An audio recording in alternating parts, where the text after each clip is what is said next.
Hi, welcome to Asian drama club. நம்ம heroine வந்து ரொம்ப வருத்தத்துலேயும் குழப்பத்துலேயும் புலம்பிட்டு அப்படியே டயர்டாக உட்காந்துட்ருப்பா. ரூம்மேட் இருந்துட்டு அவளுக்கு ஆறுதல் சொல்லிட்டு இருப்பான். என்னடி நீ சொல்கிற, இவ்வளோ கன்ஃபியூஷனா அப்படின்னு கேட்கும்போது, எனக்கு தெரியும், நான் வந்து கரெக்டாக தெளிவாக தான் இருக்கேன், 100% ஷோராக தான் இருந்தேன், அந்த ஹேண்ட்ஸம் பாய் ஜூனியர் தான் என்னோட ஆள் அப்படின்னு சொல்லிட்டு. ஆனால் இப்போ பார்வையே குழப்பம் அப்படின்னு சொல்லும்போது, நீ சொல்கிற மாதிரி பார்த்தா உண்மையிலேயே பசங்களாம் பொதுவாக ஸ்ட்ரைட் ஃபார்வர்டாக தான் இருப்பாங்க, ஏன் ஆள் கூட அப்படி தான் அப்படின்னு சொல்லிட்டு அந்த ரூம்மேட் வந்து தன்னோட ஆளை பற்றி சொல்கிறாங்க. உடனே அவங்க 2 பேரும் கொஞ்சம் நேரம் சீன் போடுவாங்க, அப்படி கொஞ்சிப்பாங்க. இதை பார்க்கும்போது நம்ம ஹீரோயினுக்கு கொஞ்சம் சும்மா இருங்கடா அப்படின்ற மாதிரி இருக்கும். ரூம்மேட்டோட பாய் ஃப்ரெண்டுக்கிட்ட ஹீரோயின் சொல்கிறா, சொல்லுங்க சொன்பே, நீங்கள் வந்து ஸ்ட்ரைட் ஃபார்வர்டு தானே, பசங்களாம் அப்படி தானே இருப்பாங்க அப்படிங்கும்போது கொஞ்ச நேரம் அவரை பற்றி சொல்லிட்டு கொஞ்சம் சீன் போட்டுட்ருப்பாங்க அந்த கப்பிள்ஸு. அப்போ ஹீரோயின் திரும்ப வந்துட்டு, அந்த கண்ணாடிக்காரன் கேட் ஃபேஸு கண்டிப்பாக அவன் இருக்காது, அந்த புடமுஞ்சுக்காரன் எப்படி இந்த மாதிரிலாம் இருக்க முடியும்னு சொல்லும்போது, அப்போ அந்த ரூம்மேட் திரும்பவும் ஆமாம் கேட் ஃபேஸ்லாம் அந்த மாதிரி பண்ணிட்டு இருக்க மாட்டான் அப்படின்னு சொல்லிட்டு இருக்கும்போது, இந்த சுன்பேக்கு வந்து டவுட் ஆயிரும். அப்படின்னா அதுக்கு என்ன டெஃபினேஷன் அப்படின்னு சொல்லி கேட்டுட்டு இருப்பாரு. இவளுங்க அதையும் எக்ஸ்பிளைன் பண்ணுவாளுங்க. அதுக்கப்புறம் அந்த சுன்பே சொல்வார், இங்கே பாருமா, நீ நல்லா யோசிச்சு பாருங்கும்போது நான் இப்போ ஃபஸ்ட்லேருந்து கடைசி வரைக்கும் தெளிவாக எல்லா பாயிண்ட்ஸையும் சொல்கிறேன் பார்த்துக்கோங்க, ஏன்னா இது கண்டிப்பாக அந்த ஹேண்ட்ஸம் பாய் ஜூனியர் தான் அப்படின்னு சொல்லிட்டு அந்த இது சொல்லுவான். அவனுக்கு வந்து சாஃப்ட் லிப்ஸ் இருந்துச்சு. அதுக்கப்புறம் அந்த சீக்ரெட்டாக நேற்று நடந்ததை பற்றி அவன் சொல்கிறதுக்கு வந்தான். அவன்கிட்ட வந்து மச்சம் இருந்துச்சு, அவனை வந்து கண்ணாடி போட்டிருந்தான்னு சொல்லும்போது டக்குன்னு இவளுக்கு ஞாபகம் வந்துடும், கண்ணாடியா, ஐயோ அவன் கண்ணாடி போடுற பழக்கமே கிடையாதே, அப்போ கண்டிப்பாக அவன் இல்லையா அப்படின்னு சொல்லிட்டு பயங்கரமாக ஷாக் ஆகுறான், அப்படியே அப்செட் ஆயிடுறான். அதுக்கப்புறம் நம்ம ஹீரோயின் ஈவினிங் போகும்போது பார்த்தா அந்த கண்ணாடிக்காரன் வந்து ஆப்போசிட்லேயே நின்றுட்டு இருப்பான்.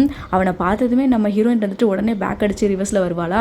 உடனே அந்த பையன் வந்துட்டு, நீ எதுக்கு என்னை பார்த்து அவாய்ட் பண்ணி போகிறேன், நானும் பார்க்குறேன் அந்த பார்ட்டிக்கு அப்புறம் நீ என்னை அவாய்ட் பண்ணிகிட்டே இருக்கியா அப்படின்னு சொல்லிட்டு கேட்குறான். இவங்க 2 பேரும் பேசிகிட்டு இருக்க அந்த கேப்பில் அந்த கண்ணாடிக்கார பையனுக்கு கையில் மச்சிருக்கதை பார்த்துட்றா. இவளுக்கு உண்மையிலேயே ஷாக்கிங்காக இருக்கும்.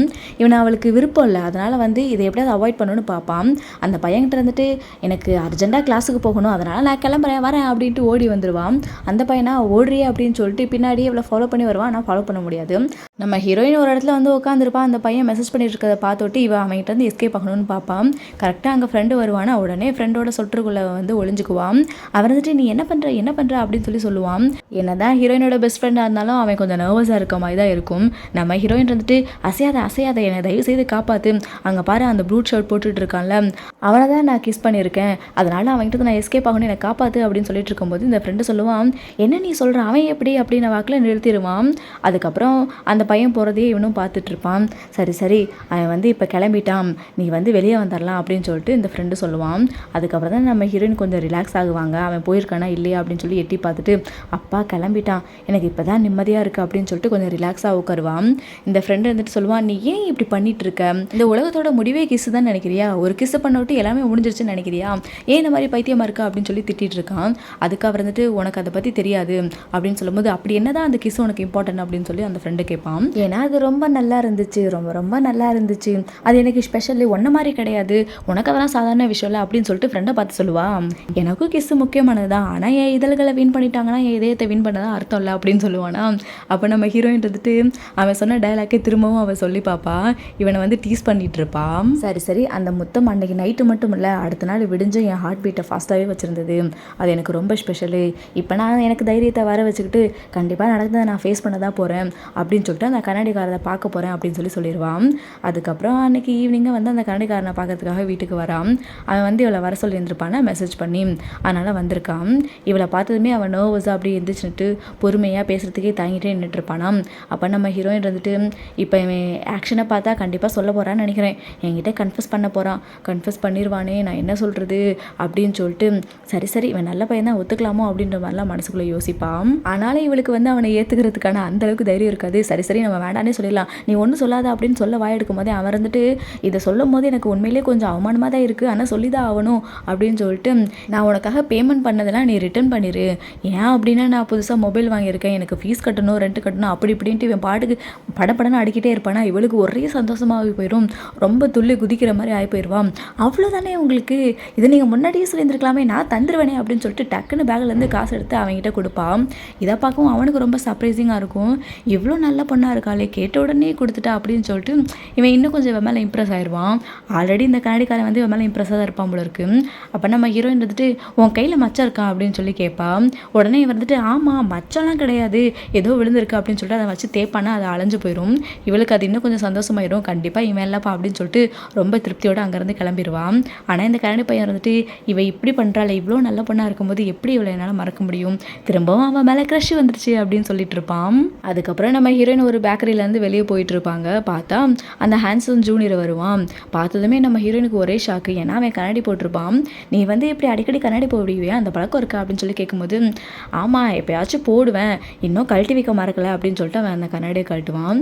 நம்ம ஹீரோயினுக்கு அவனை பார்க்கும்போது இன்னும் கொஞ்சம் ஆஹா இந்த பையன் தான் பர்ஃபெக்டாக எல்லாமே மேட்ச் ஆகுது, கண்ணாடி மட்டும் தான் இல்லைன்னு நினச்சேன் அதையும் போட்டுட்டான் இவன் தான் அப்படின்னு சொல்லிட்டு இவன் ரொம்பவே கான்ஃபிடென்ட்டாக இறங்கிடுறான். அன்னைக்கு விட இன்னைக்கு இன்னும் அழகாக இருக்கானே அப்படின்ட்டு இவன் மனசுக்குள்ளேயே ரொம்ப எக்ஸைட்மெண்ட் ஆகிட்டு இருப்பாளாம். அதுக்கு அவன் வந்துட்டு என்ன நீங்கள் யோசிச்சுட்டு இருக்கீங்க, என்ன ஆச்சு அப்படின்னு கேட்கும்போது ஒன்றும் இல்லை இன்னைக்கு ரொம்ப நல்ல விஷயம்லாம் நடந்திருக்கு அப்படின்னு சொல்லிட்டு நம்ம 2 பேரும் டின்னர் சாப்பிட போகலாமா அப்படின்னு டக்குன்னு அந்த பையன்கிட்ட கேட்டாராம். அப்போ அவன் வந்துட்டு கொஞ்சம் லைட்டாக அப்படியே யோசிக்கிற மாதிரி யோசிச்சு ஓகே அப்படின்னு சொல்லிடுவான். சரி நீங்கள் வெறும் சாப்பாடு மட்டும் தான் சாப்பிடலான்னு கூப்பிட்டீங்க, ஆனால் ட்ரிங்க்ஸ்லாம் வச்சுருக்கீங்க அப்படின்னு அவன் சொல்லும்போது ஆக்சுவலாக இப்போ எனக்கு ட்ரிங்க்ஸுக்கு சாப்பிட்ற மூடில் தான் இருக்கேன், இங்கே பார்த்துக்கோ இந்த கடை வந்து என் ஃப்ரெண்டோட தான், இவன் தான் அதோட ஓனரு, என்ன வேணாலும் எனக்கு ஃப்ரீ தான், நீ என்ன வேணாலும் சாப்பிட்லாம் அப்படின்னு சொல்லி நம்ம ஹீரோயின் ரொம்ப கூலாக சொல்லிட்டு இருப்பாளாம். அதுக்காக வந்துட்டு ஓ நீங்கள் 2 பேரும் ஃப்ரெண்டா, அவ்வளோ க்ளோஸா அப்படின்னு சொல்லி கேட்கும்போது ஆமாம் நாங்கள் 2 பேரும் ரொம்ப க்ளோஸ் தான் அப்படின்னு சொல்லிட்டு அதுக்கப்புறம் திரும்பவும் அவனோட மூஞ்சியை பார்த்துட்டு க்ளோஸ்ன்னு சொல்ல போனால் நாங்கள் வந்து ஒரு சின்ன வயசுலேருந்தே ஒன்றாவே வளர்ந்தோம் அப்படின்னு சொல்லுவான். அப்போ கரெக்டாக ஃப்ரெண்டு வந்து ட்ரிங்க்ஸையும் கொண்டாந்து அவள் பக்கத்தில் வச்சுட்டு மெனு சாப்பிட்றதுக்கு கொண்டாந்து கொடுத்துட்டு இங்கே பாரு இன்னைக்காவது கம்மியாக குடி அப்படின்னு சொல்லுவான். அவளு வந்துட்டு ஓகே ஓகே போ அப்படின்னு சொல்லிட்டு எப்படி ஆளு அப்படின்ற மாதிரி கண்ணெல்லாம் வர காமிப்பான். அவனும் நீ நடத்து அப்படின்னு சொல்லிட்டு போயிடுவான். இவங்களும் அப்படியே சாப்பிட்டுட்டே கொஞ்சம் ட்ரிங்க்ஸும் குடிச்சிட்டு இருப்பாங்களா. நம்ம ஹீரோயின் அப்படியே கரெக்டான ஒரு மூமெண்ட்டில் நிற்பாங்க. கண்டிப்பாக இன்றைக்கி இவன் பேசுவான்னு நினைக்கிறேன் அப்படின்னு சொல்லிட்டு உன் லிப்ஸ் ரொம்ப அழகாக இருக்குது அப்படின்னு சொல்லி ஆரம்பிப்பான். அப்போ அவன் வந்துட்டு இது வந்து வேற ஒருத்தவங்களோடது அப்படின்னு ஒருத்தவங்களோட பேரை சொல்லுவான். அப்போ இந்த கண்ணு ஒருத்தவங்களோடது அப்படின்னு அவங்க பேரை சொல்லுவானா. அப்போ ஹீரோயின் வந்துட்டு ஓ பிளாஸ்டிக் சர்ஜரியா அப்படின்ற மாதிரி கேட்பாளா. அதுக்கு அவன் சொல்லுவான் இது எங்கள் அம்மாவோடது இது எங்கள் அப்பாவோடது அப்படின்னு இவளுக்கு ரொம்ப சிரிப்பாக இருக்கும். சரி இவன் சொல்ல போகிறான்னு நினைக்கிறேன், சொல்ல போகிறான் அப்படின்னு வாக்கில் இவரோட ஃபேஸ் எக்ஸ்பிரஷனே மாறி போயிடும். ஐயோ நான் ஒயிட் பேண்ட் வேறு போட்டிருக்கேனே இன்றைக்கி தான் இது நடக்கணுமா அப்படின்னு சொல்லிட்டு பேசிகிட்டு இருப்பான். அதாவது இவளுக்கு வந்து பீரியட் ஆகிட்டுருக்கு, இப்படி ஃப்ளோ ஆகிட்டுருக்கு அப்படின்னு சொல்லி மனசுக்குள்ளே புலம்பிட்டு இருப்பான். இவங்கிட்ட வந்து சொல்ல வந்தவனை அப்படியே ஸ்டாப் பண்ணி விட்டுருவான். அவன் என்னாச்சு ஏன் இப்படி இருக்குன்னு கேட்கும்போது நான் கொஞ்சம் அதிகமாக ட்ரிங்க்ஸ் பண்ணிட்டேன்னு நினைக்கிறேன், நான் காஃபி மில்க் குடிச்சா சரியாயிரும் அப்படிம்பாலாம். உடனே அந்த ஹேண்ட்ஸமாக இருந்துட்டு வா வெளியே போகலாம் காஃபி மில்க் குடிக்கலாம் அப்படின்னு சொல்லிட்டு பேக்கெல்லாம் எடுப்பான். இவளுக்கு என்ன பண்ணுறதுனே தெரியாது. அப்போ கரெக்டாக ஃப்ரெண்டு வந்து அந்த பேக்கை வாங்கிட்டு நீ போ அவள் இருக்கட்டும், அவள் கொஞ்சம் அதிகமாக ட்ரிங்க்ஸ் பண்ணிட்டான், நான் வீட்டில் கொண்டு போய் விட்டுறேன் அப்படிமா, இல்லை நானே கொண்டு போய் விடுறேன்னு அந்த ஹேண்ட்ஸம் பாய் சொல்லுவான். நம்ம ஹீரோயின் மூலிப்பா என்ன சொல்கிறதுனே தெரியாது. இவங்கிட்டையும் நோ சொல்ல முடியாதா, அவளுக்கு எந்திரிக்கவும் முடியாதா. அந்த பையன் வந்துட்டு அவள் ஓகேன்னு சொல்கிறான், ஆனால் ஓகே இருக்க மாதிரி தெரியல, நான் பார்க்குறேன் அப்படின்ற மாதிரி சொல்லுவானா. ஆனால் நம்ம ஃப்ரெண்டு வந்துட்டு இங்கே பார்த்துக்கோ நான் உன் நல்லதுக்கு தான் சொல்கிறேன், இப்போ நான் உனக்கு ஹெல்ப் பண்ணுறதுக்காக நீ எனக்கு தேங்க்ஸ் தான் சொல்லுவேன், அதனால் நீ கிளம்பு அப்படிங்கும்போது நம்ம ஹீரோயினும் வந்துட்டு நீ போ நான் பார்த்துக்கிறேன் அப்படின்ற மாதிரி ஒரு எக்ஸ்பிரஷனை கொடுப்பான். ஃப்ரெண்டு வேற அவளுக்கு உடம்பு சரியில்லாமானா இவ்வளோ அதே மாதிரி உடம்பு சரியில்லைன்னு சொன்னோட்டி அவனும் கிளம்பிடுறான். அதுக்கப்புறம் நம்ம ஹீரோயினுக்கு கொஞ்சம் ரிலாக்ஸ் ஆகிட்டு ஃப்ரெஷ் ஆகிட்டு பேண்ட்லாம் மாற்றிட்டு வந்து நல்ல வேலை நீ என்னை வந்து காப்பாற்றிட்ட, உனக்கு எப்படி எனக்கு பீரியட் தெரியும் அப்படின்னு சொல்லி கேட்பாலாம். அதுக்கு ஃப்ரெண்டு சொல்லுவான் உன்னை பற்றி என்ன தான் எனக்கு தெரியாது, நீ வந்து கக்கா பொண்ணு நாய்க்குட்டி மாதிரி மூஞ்சி வச்சுட்டு இருக்கும்போது எனக்கு தெரியும், அதுக்கு முதல்ல நீ அடிக்கடி வாஷ்ரூம் வேறு போனியா அதை வச்சு நான் கெஸ் பண்ணிட்டேன் அப்படிம்பான். உடனே வந்துட்டு ஓஹோ அப்படின்னு ஒரு எக்ஸ்பிரஷனை கொடுப்பான். திரும்ப அவன் இவளுக்கு சாப்பிட்றதுக்காக டேப்லெட்ஸ்லாம் கொடுப்பானா. இவ அதை பார்த்துட்டு டச்சிங் ஆயிரும், உண்மையிலேயே ரொம்ப டச்சிங்காக இருக்கே, 10 வருஷம் ஃப்ரெண்ட்ஷிப்போட மதிப்பாக இது, இப்படி கேர் பண்ணுறியா அப்படின்னு சொல்லும்போது அவன் வந்துட்டு கேரிங்லாம் ஒன்றும் கிடையாது, வயிறு வலின்ட்டு நைட்டு என்ன தான் உயிரை வாங்குவ ஃபோன் பண்ணி அப்படின்னு சொல்லுவானா.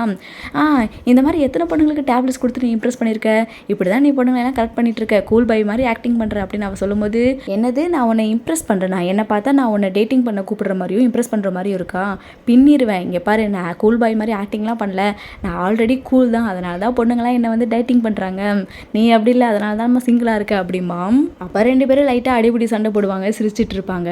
இதை வந்து தூரத்துலேருந்து இவளுக்காக மில்க் காஃபி வாங்கிட்டு வந்த அந்த ஹேண்ட்ஸம் பாய் வந்து பார்த்துட்டு இருப்பான். உடம்பு சரியில்லைன்னு சொல்லி தானே இவனை அனுப்பி விட்டுருப்பான்.